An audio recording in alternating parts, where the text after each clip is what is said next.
Hey y'all, it's Melissa here at Twin Oaks Family Farm in rural Southeast Ohio, USA. So in this video, we're checking in with the production red hen house, our production red hens, and also going to talk about the Just Eat Real Food lifestyle challenge that I issued to myself. About 3 weeks ago, I think, I did a video and said I want to try to do a motivation Monday each Monday and kind of like just share motivation and share this Eat Real Food challenge that I've given myself and let y'all know how it's going and get your feedback on what you do about any big changes you want to make in your life. But the last 2 Mondays, I've missed Monday. So we just shimmy it over to Wednesday. We'll call it Wellness Wednesday, because that's what I'm trying to do with this lifestyle challenge, is improve the kinds of foods that I choose to eat and the quality of the foods that I choose to eat. And it really is relevant to seeing our poultry operation, because that's the backbone of what I'm trying to get at for myself with making a change, is eat real food. Avoid the highly processed stuff.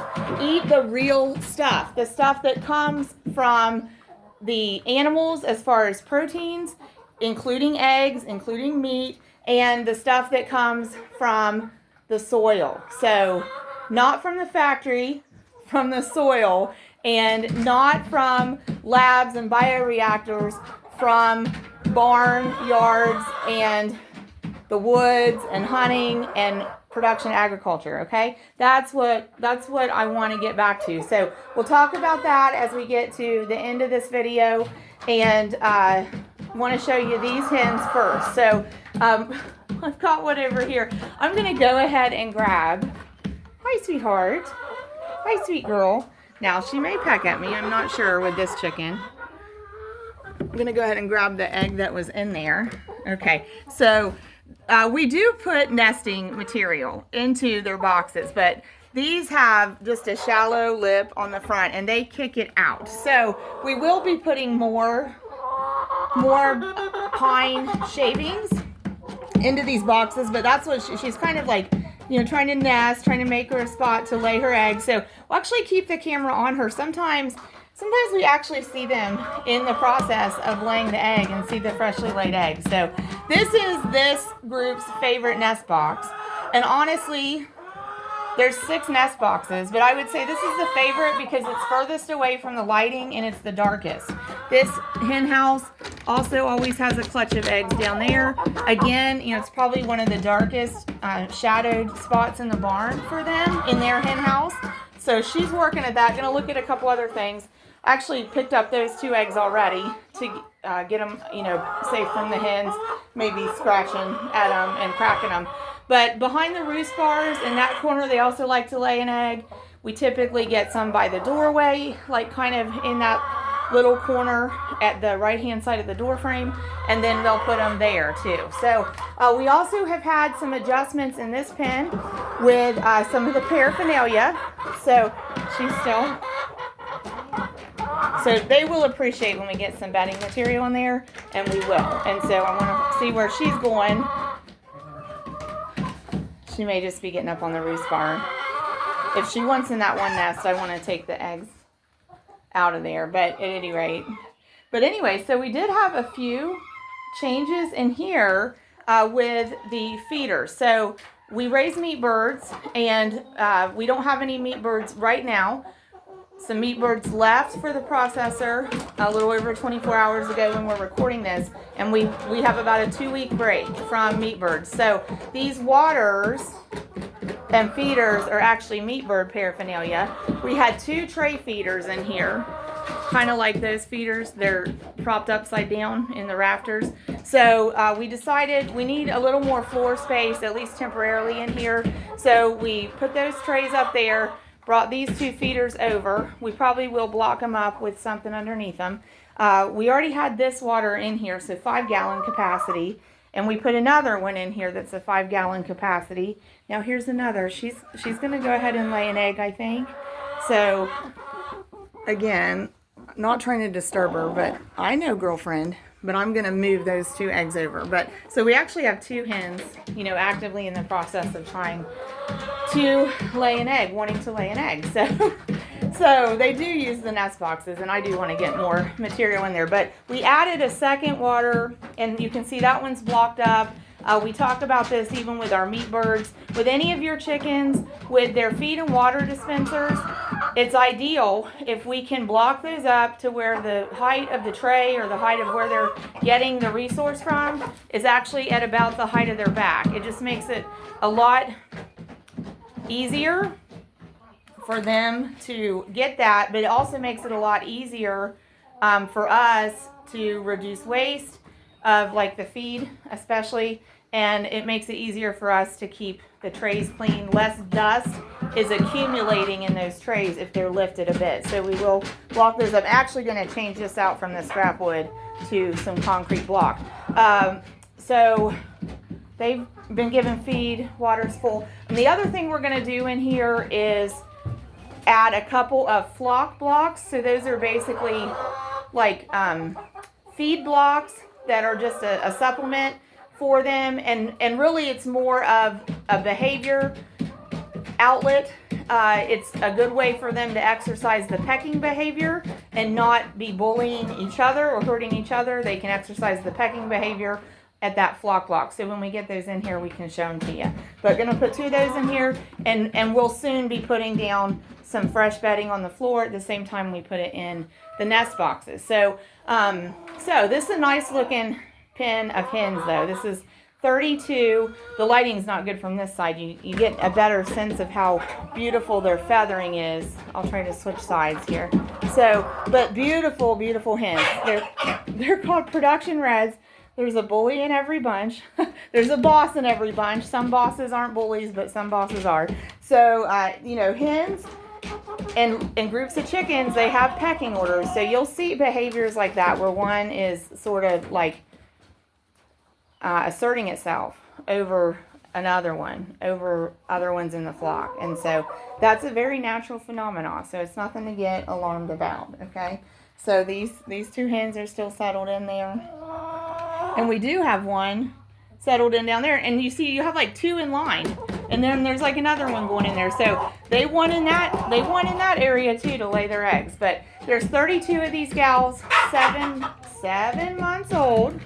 They're called production reds, and they are chatty. They're talky girls. So production reds, hybrid of Rhode Island red and New Hampshire red. That's what these are. Okay. So let's talk about eat real food. Let's talk about eat real food, and the fact that we raise livestock, including chickens for egg production, the white feathered Cornish rock cross chickens for meat production, as well as the family farm a couple miles away from here raises beef cattle and hogs. Beef cattle all year, hogs part of the year, and crops. And some of the crops goes into feeding the livestock. Okay, and so for us, you know, food factories are livestock. Okay, food factories are farms. Food factories are barnyards. She must be the top boss there, because she's putting it smack down on all of them. So that's the way it goes. That's what a pecking order is. But so for us, you know, that's our mindset. Okay, that's where wholesome food comes from. We let the animals eat the grains and the grass and the veggies, and we let them turn that into the protein, the meat products, the eggs. Okay, so that's our, you know, that's our background, our perspective on where food should come from, where food needs to come from, where food does come from. And then, you know, for the produce, we're growing it in the soil, right? So either a produce farmer or a backyard garden, either way, okay? But that's our perception of real food. And in the American culture, there's a lot of fast food, there's a lot of takeout food, there's a lot of restaurant food, and there's a lot of highly processed food. When I even go in a grocery store and look at the ingredients on a label, it's hard to find ketchup that's not made without high fructose corn syrup. I've made ketchup from tomatoes and sugar. You don't need high fructose corn syrup. You don't need food dyes. In an American grocery market, it's hard to find pickles made without food dye. You don't need food dye in pickles. You don't need anything artificial in pickles. I've made pickles from cucumbers and brine and you know, seasoning, spices.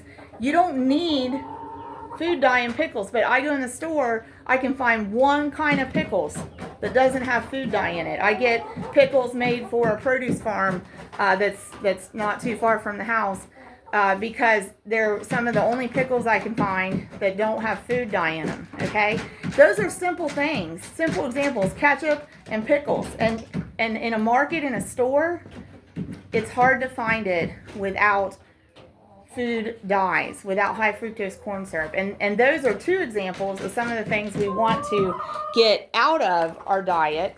We want to try to eliminate those kind of additives, these kind of highly processed things, because basically we are being, at least in American culture, I don't know about around the world. Look, we got a second one saying, "Hey girl, meter's running out, I want in that box." So, but anyway, basically in American culture, between the highly processed stuff filling the middle of the grocery stores and the takeout and the fast food and the dine-in restaurants, you know, basically we are being conditioned to normalize and accept food-like products that really aren't real food, okay? And so for about 3 years, I've had chronic pain in my hands and my feet and even the muscles of my eyes. And could coincide with about 3 years ago, I needed to have gallbladder removed. There could be a link, but nonetheless, this is my life now. It's gallbladderless, and I have to get up every morning and do what I need to do. So I need to be able to do it. And chronic pain was debilitating me to the point that it's interfering with my life, you know. And the answer could be go to a doctor and get some medicine. But what if the answer were eat real foods? And what if the answer were the medicine is in what you're putting in the body? And in fact, the poison might also be in what you're putting in your body via the food-like products, right? So my previous downfall in my diet was probably that my favorite bad habit is Dr. Pepper. So I would allow myself to have Dr. Pepper, not really limit it too much. What's in Dr. Pepper? High fructose corn syrup. What does high fructose corn syrup do to my body and my brain? It tricks my brain into thinking I need sweeter and sweeter things. I need more carbohydrates. It tricks my body. That's what it tricks my brain into thinking. Tricks my brain into thinking I'm never full. Tricks my brain into thinking the priority is how the food tastes. None of that is right. None of that is right. When we get back to not having that influence, our body can remind us that the priority from food is nourishment. And the priority from food isn't how it tastes. If it tastes good, that's a great bonus. But the priority from food is the nourishment and the effect on the body. You know, and if we're in tune with it, we can recognize, how does it make me feel? If it makes me feel worse, it probably wasn't a good food for me to eat. If it makes me feel better over time, this is probably a good thing for me to have in my diet. So that's what we're going for. So the lifestyle change was like a 21-day challenge. I'm almost to the end of the 21 days, probably about 5 more days left, and been trying to totally reject soda, been trying to eat things that are recognizable from their source or that are so minimally processed. You know, there's just a very short line from where it came from and what it is, and stuff that doesn't have food additives in it. So in like the last 18 days, I have had soda a day, Dr. Pepper, and I've had, like, a couple times I've had sandwiches and pizza. But other than that, trying to eat just things that are recognizable from their source and are minimally processed and don't have those food additives. And then the other big thing I've been trying to eat every day is chicken broth. And what I end up doing is about 32 ounces of chicken broth. I boil it on the stovetop, pour it in an insulated tumbler, and sip on it throughout the day when it cools enough to the temperature where it's still warm and enjoyable and appealing, but it's not going to burn my mouth and my throat. So, oh gosh, gotta turn the camera. Oh, she's feeling her feathers today. But anyway, so been using the chicken broth every day, and what I've learned about chicken broth is that it's very good for cell repair. In fact, chicken broth has a lot of collagen, chondroitin, and glucosamine in it. And these things are all good for cell repair and for joint wellness, like in our hands, feet, knees, elbows, shoulders, the joints. So those are all things that I need to put into my routine to help eliminate the debilitating pain. And so I can tell you the great news was that about 4 days in, all the pain, that chronic pain, was like gone. So, rejecting, eliminating the artificial stuff, and especially the high fructose corn syrup, and really drastically reducing the sugar, drastically reducing the amount of calories, probably, wasn't counting calories, but probably drastically reduced them. All those things helped tremendously, and including the chicken broth that has all these good things and is a really great source of protein, really, and has these great things, collagen, glucosamine, chondroitin, that are great for cell repair. I think that helped me tremendously. So the outtake from it is I'm definitely going to keep utilizing chicken broth in my diet. With the meat chickens, we have access to making chicken broth. Going to keep utilizing the protein.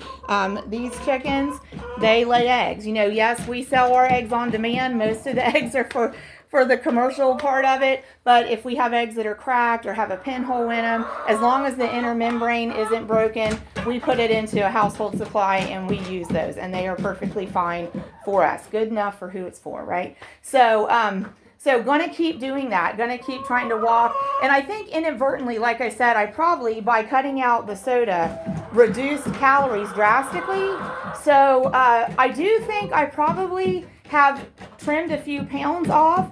Honestly, we don't even have a scale in the household. I don't know what I weighed before. I'm not concerned about taking my weight now, but I think just by making those two changes, eliminating the high calorie beverages and eliminating the high fructose corn syrup and the things that trick your brain into wanting things that are bad for us, I think by eliminating those and including something that's very healing and cell repairing, the chicken broth, I think I actually struck a balance where the body can kind of eliminate some of that added weight that is unnecessary and it's actually probably hurting me.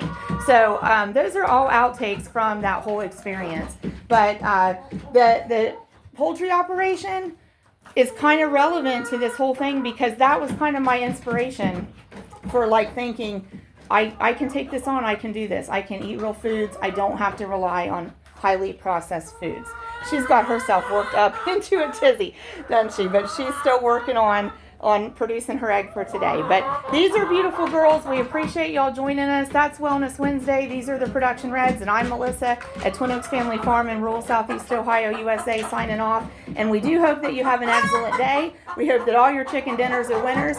We hope that you'll subscribe to our channel, love the video with a like, and please join us again for other videos on Twin Oaks Farm Poultry. And please, this is the main message we want to share by having this platform. I better let her finish her thought, huh? But this is the main message we want to share by having this platform. Please do eat real food for your own well-being, but please support local agriculture wherever local is for you. Source your food as close to home as you possibly can, and source it from farmers and producers where you live as often as you possibly can. Thank you so much.